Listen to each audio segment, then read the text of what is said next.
안녕하세요. 코인 날려주는 남자입니다. 비트코인 가격은 일부 조정을 거친 뒤에 살짝 반등을 하면서 66K 초중반대에 위치하고 있습니다. 오늘은 FOMC가 열렸는데 이 FOMC를 이용해서 세력들이 무언가를 준비하고 있는 모습들이 포착이 됐기 때문에 오늘 영상을 통해서 어떤 내용인지 살펴보고 우리가 혼란스러우면 안 되는 이유 부분들도 함께 다뤄보도록 하겠습니다. 먼저 선물 청산 맵상으로 비트코인의 전체적인 움직임에 대해서 살펴보면 65K까지 조정이었던 비트코인은 다시 일부 반등을 하면서 현재는 66K 초중반대에 위치하고 있는데 65K까지 빠질 때 심리적으로 리테일들과 세력들 모두 다 총동원이 돼서 부정적인 이야기들을 시장에 퍼쳤습니다. 그러면서 이 숏포지션이 67K부터 68K 사이에 강력하게 새롭게 형성을 시킨 걸 확인을 할 수 있고요. 부분들이 FOMC를 앞두고 시장의 투심 자체를 얼어붙게 만들고 좋지 못하게 만드는 무언가가 있다라는 걸 반증하고 있기 때문에 그 내용 뒤에서 더 살펴보도록 하고요.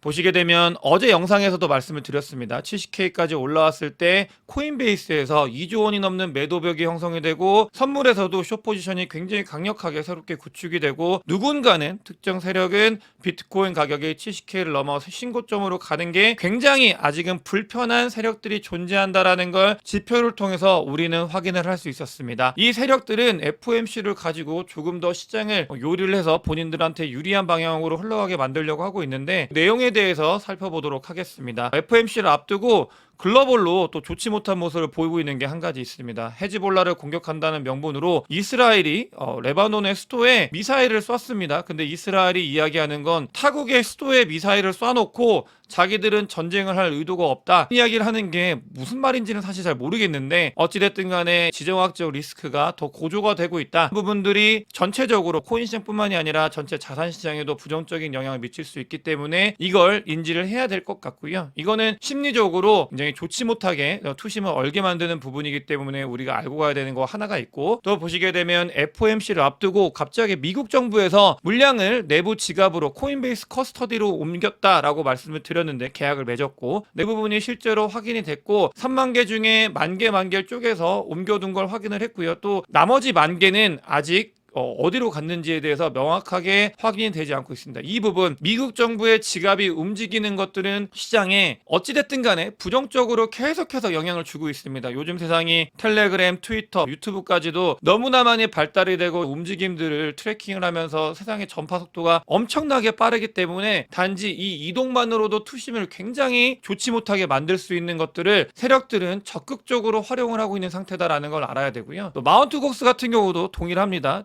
지난주에 페닉스를 유발을 할 때 마운트 곡스 물량이 실제로 이동을 하고 분배를 시키면서 그런 부분들을 이용해 먹은 세력들이 있었는데 두 개의 주소로 마운트 곡스에서 비트코인을 33,000개 정도 이동시켰다고 합니다. 굉장히 큰 물량이고 이 부분 같은 경우는 콜드홀 특정 지갑으로 이동을 했는데 이 지갑에 이동을 했을 때 실제 분배로 이루어졌기 때문에 투심에 좋지 못한 영향을 미칠 수 있는 부분들 세력들은 이것까지도 FOMC를 앞두고 준비를 하고 있다라는 걸 보시면 되겠고요. 실제로 심리는 비트코인이나 코인 시장에 너무나 중요한 요소 중에 하나입니다. 특히 단기 투자를 하시는 분들이 워낙 많이 모여 있는 곳이기 때문에 단기적으로 투심을 얼게 만들고 단기적으로 투심을 끌어올리는 게 세력들은 너무나 쉬운 상태예요. 너무나 미디어들이 노출이 쉽고 그런 것들을 빠르게 정보를 중장기적으로 생각을 안 하고 그 부분만 보고 있기 때문에 이런 것들이 잘 먹히고 있는데 보시게 되면 센티먼트 온 트위터 앤 뉴스라고 이 자료를 보시게 되면 같은 경우는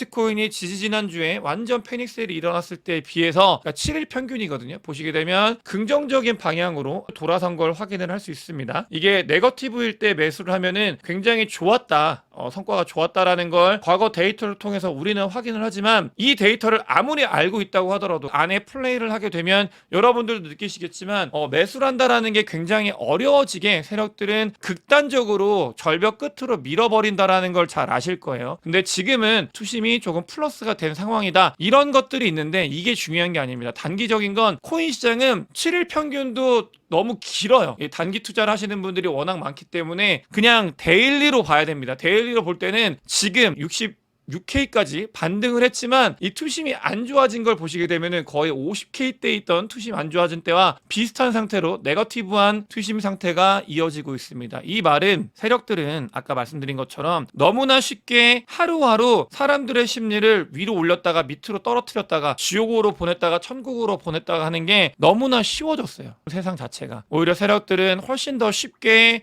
코인 투자를 하고 있고 저희 같은 개미들은 훨씬 더 어렵게, 왜냐하면 단기 투자하시는 분들이 워낙 많다 보니까 그러니까 어제 무슨 일이 있었는지 오늘 되면 다 까먹습니다. 이런 부분들을 적극적으로 활용을 하고 있고 아까 말씀드렸던 변수들을 활용을 해서 FOMC를 앞두고 흔들고 있다라고 말씀을 드리고 싶고, FOMC 조만간입니다. 이번 7월달 같은 경우는 금리를 동결할 거라는 게 시장에서 94%의 의견입니다. 큰일이 일어나지 않으면 아마 동결이 될 가능성이 크고요. 다음 9월달에 금리를 인하할 가능성이 있다 라는 거에 86%가 되는 사람들이 베팅을 하고 있습니다. 9월이 되면 금리 인하가 되고, 금리 인하가 되기 전에는 말씀을 드렸던 것처럼 금리 인하를 하려는 명분이 필요하고 명분을 쌓고 있는 7월, 8월이 되고 있는데, 이 부분이 지나고 나면 금리 인하로 인해 유동성이 풀리게 되고, 이 메커니즘에 대해서는 워낙 많이 말씀을 드렸기 때문에 충분히 인지를 하시고 계실 거고요. 명분을 쌓고 있습니다. 보시게 되면은, 그러니까 금리를 인하를 해야 되는데 소프트 랜딩이 포커스가 되고 있다라고 말씀을 드렸잖아요. 잡 오프닝 자체가 굉장히 떨어지고 있는 모습을 보이고 있습니다. 이 잡 오프닝 이런 것들을 봤을 때 보시게 되면은 지표로 많이 꺾이고 있는, 잡 오프닝이 떨어지고 있는 거를 확인을 할 수 있고, 이런 부분들이 소프트 랜딩을 할 때 고용 너무나 중요한 부분이라고 말씀을 드렸고요. 다음으로 실제 고용을 보게 되면 이 고용이 꺾이고 있는 걸 확인을 할 수 있습니다. 고용이 꺾일 때 S&P 500의 지표를 보게 되면 같이 꺾이긴 하거든요. 근데 여기 과거에도 보면 꺾였잖아요. 리세션이 왔을 때 꺾였는데 리세션이 오지 않았을 때는 같이 어쨌든 내려갈 때는 같이 함께 내려가는 모습을 보이고 있고, 실제로 S&P 500 특히 나스닥 같은 경우는 굉장히 큰 폭의 하락이 이어지고 있는 상황입니다. 이거는 지금 고용 지표가 좋지 못하기 때문에 사람들이 이제는 경기가 좋아지지 않는 거 아닌가라는 그런 부분들이 영향을 미치고 있다라는 걸 여러분들께서도 알고 있어야 되고요. 나스닥 같은 경우는 특히나 계속해서 좋지 못한 모습을 보이고 있고, 그 부분이 코인 시장에 영향을 미치고 있습니다. 코인 시장은 나스닥이 좋을 때 같이 못 올라갔는데 내려올 때는 함께 내려오고 있는 안타까운 상황이긴 한데, 그런 모습을 보이고 있고, 다만 이런 명분을 쌓는다고 했잖아요. 코인 시장뿐만이 아니라 주식 투자하시는 분들도 지금 현재 상황은 좋지 못합니다. 보시게 되면 글로벌 탑 10에 있는 자산들 중에 금과 비트코인 빼고 일주일 평균으로는 다 마이너스, 굉장히 큰 폭의 마이너스를 기록을 하고 있습니다. 특히 엔비디아 같은 경우는 많이 빠진 상태고요. 또 보시게 되면 마이크로소프트 같은 경우도 실적 발표 이후에 큰 폭의 하락이 있다고 합니다. 시간에 많이 빠졌다고 이야기가 전해지고 있는데, 이렇게 대형주 위로 빅테크 위주로 많이 빠지고 있는 상황이고, 비트코인 같은 경우는 0.2% 올랐다고 합니다. 일주일 평균 기준으로 했을 때 금과 비트코인을 제외하고는 다 많이 빠지고 있는 상황이다라는 걸 데이터를 통해서 우리는 확인을 할 수 있습니다. FOMC에 대해서 말씀드렸습니다. 전체적으로 FOMC를 2022년도부터 2024년도 이후에 FOMC 이후에 비트코인 가격이 어떻게 변했냐라고 보면 그냥 의미가 없어요. FOMC는. 근데 이걸 2024년도로 한정 지어놓고 보면은 FOMC가 직전에 있었을 때가 비트코인이 가장 가격이 떨어졌었다. 이거 지난번에도 한번 말씀을 드렸습니다. FOMC를 앞두고 하락시키고 상승을 시키고 하락을 시키고 상승을 시키고, 이때는 CPI가 같이 발표기 때문에 다른 부분이었고, 이때 하락을 시키고 상승을 시킬 수 있는 가능성이 있는가. 2024년도 FOMC가 총 4차례가 한 번 더해서 4차례가 있는데, 그중에 2번은 이걸 이용해서 세력이 뭘 해먹었다라는 걸 데이터를 통해서 확인이 가능합니다. 여기에 조금 안 좋은 것들이 이어지고 있는 게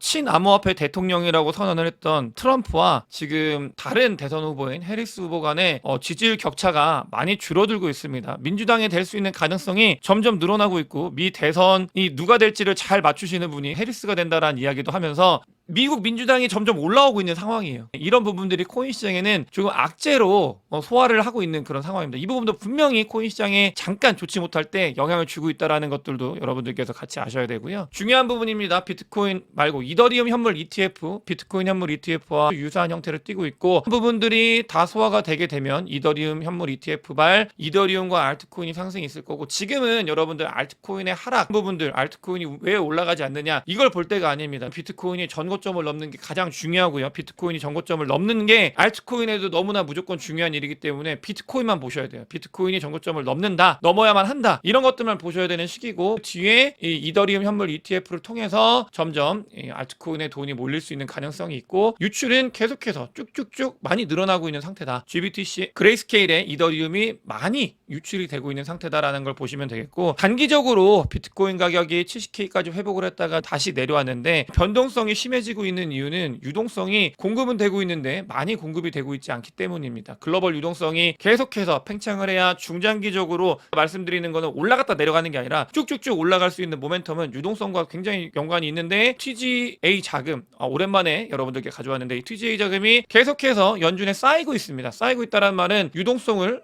시장에서 흡수해 가고 있다는 말이고, 그 말은 이게 풀려야 글로벌 유동성이 더 많이 공급이 되고 단기적으로도 유동성이 쫙쫙쫙 올라가는데, 아직은 지금 이게 정체가 되어 있기 때문에 이 유동성이 많이 내려오지 않고 있다. 이 부분 TGA 자금이 언제 내려오는지도 우리가 관심 있게 봐야 되고, 글로벌 유동성 풀려야 전체적으로 시장 자체가 계속해서 변동성이 아니라 쭉쭉쭉 올라가는 걸 기대할 수 있다는 거 우리가 꼭 알아야 되고요. 비트코인 상으로 봤을 때 6개월에서 1년 되는 분들이 비트코인을 계속해서 모아가고 있는 좋은 모습을 보이고 있습니다. 단기적으로는 좋지 못하지만 중장기적인 온체인 데이터와 1년 이상 호들하는 사람들 같은 경우는 비트코인을 척척 잘 모아가고 있는 상황이고, 이 상황 같은 경우는 비트코인이 이렇게 가격이 올라갈 때 있었던 일이기 때문에 우리는 긍정적으로 볼 수 있는 지표다라고 보시면 되겠고요. 지금 비트코인의 그러니까 넷 테이커 볼륨량인데, 바이낸스에서 셀 프레셔가 확 올 때 특정 지점이 있거든요. 이 지점을 왔을 때 매수를 하면은 늘 좋았던 그런 퍼포먼스를 보여다, 거의 대부분 그런 모습을, 이 시기가 여러분들께서도 70K 찍고 나서 66K까지 빠졌을 때 매도세가 엄청나게 늘어났기 때문에 지금이 오히려 추가적으로 하락이 있다고 하면 그 부분이 좋은 매직 구간이 아닐까, 이렇게 말씀을 드리고 싶고요. 채굴자들 같은 경우도 완벽하게 양분이 됐습니다. 채굴자들의 전쟁이 거의 끝났다라는 게 이 지표를 통해서도 확인이 되는데, 소형 채굴자들 같은 경우는 비트코인을 털고 시장을 나가고 있고요. 대형 채굴자들 같은 경우는 비트코인을 하나도 털지 않고 잘 축적해 가면서 지금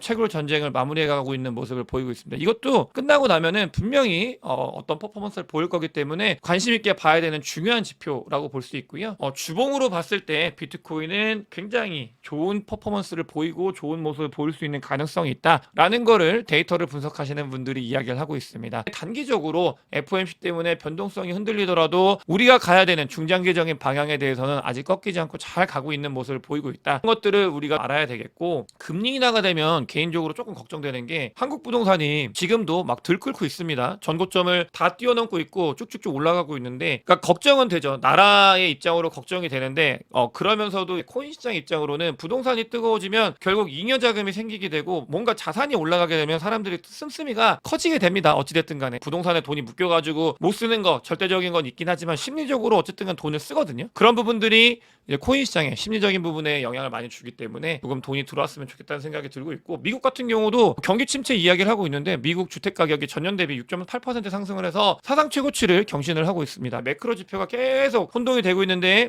FOMC 그리고 연준은 분명히 고용에 대해서 중요하게 볼 거기 때문에 이 부분들은 시장에 들끓고 있는 거, 이런 것들과 별개로 고용은 금리 인하를 하는 명분이 될 거다라는 것들을 말씀을 드리고 싶어가지고 이 자료를 가지고 왔습니다. 앞으로 여러분들 이제는 블랙록 CEO 이름이 누군지, 레리 핑크라는 건 다 잘 아시잖아요. 이제는 여러분들 조만간 하반기에는 예언을 하겠습니다. 골드만삭스의 CEO인 데이비드 솔로몬이라는 사람의 이야기를 자주 들으실 가능성이 큽니다. 골드만삭스가 드디어 움직이기 시작했습니다. 골드만삭스는 원래 비트코인 OTC 마켓이 있는, 이미 비트코인이나 코인 시장에 진입을 했던 업체예요. 월가입니다. 근데 그것 말고도 더 크게 디지털 쪽으로 진입을 하려고 준비를 하고 있고, 하반기에는 블랙록의 레리 핑크와 더불어서 골드만삭스의 데이비드 솔로몬을 여러분들은 더 자주 긍정적인 뉴스로 전해드릴 수 있다라는 말을 드리고 싶고요. 솔라나가 지금 액티브 어드레스 숫자가 계속해서 증가하고 있습니다. 솔라나 및 솔라나 생태계 같은 경우는 멤버십을 통해서 정말 중요하게 봐야 된다라고 우리가 공부도 했었고, 또 여러분들께서도 영상을 보시는 분들도 솔라나와 솔라나 생태계는 정말 중요하기 때문에 계속해서 지켜보면 그 안에서 돈을 벌 수 있는 창구들이 나올 거다라는 말씀을 드리면서 오늘 영상 마치도록 하겠습니다. 영상이 도움이 되셨으면 구독과 좋아요, 많은 공유, 댓글, 큰 관심 부탁드리겠습니다. 영상 봐주셔서 대단히 감사합니다.